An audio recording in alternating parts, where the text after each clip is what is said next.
Today my lecture topic is NEP, that is National Education Policy. As we all know that education and the youth are the most important asset for any nation's progress. So for that, Indian government launched the NEP, that is National Education Policy, in 2020 to upskill to change the Indian old education system to a new reforming multidisciplinary in a holistic way. So going towards its history, it has been changed in three phases.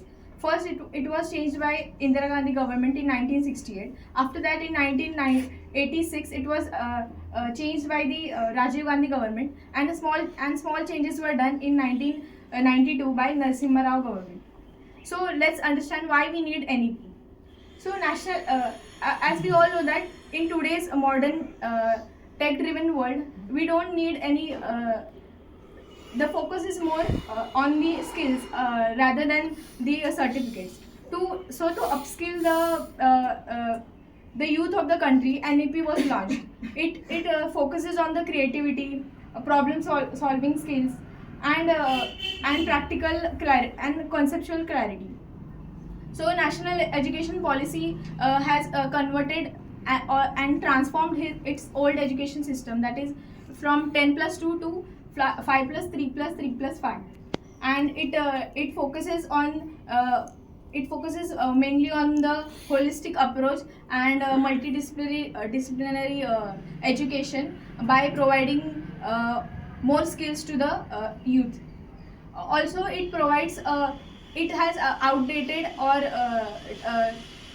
outdated the memorization thing which we all used to do, to a conceptual focusing on the conceptual clarity, practical based learning. Also, since from school days itself we can do internships for the employability opportunities. Also, entrepreneurship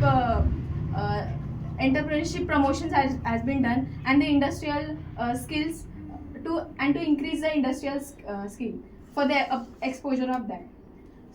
So there are also some challenges of NEP. That is, some rural areas still don't have internet access, and the major problem that is teachers need to upskill their skills to deliver that type of education, practical based learning. In conclusion, I would like to say that if the NEP is actually seriously implemented at the ground level, surely India will have a better future with the skillful youth.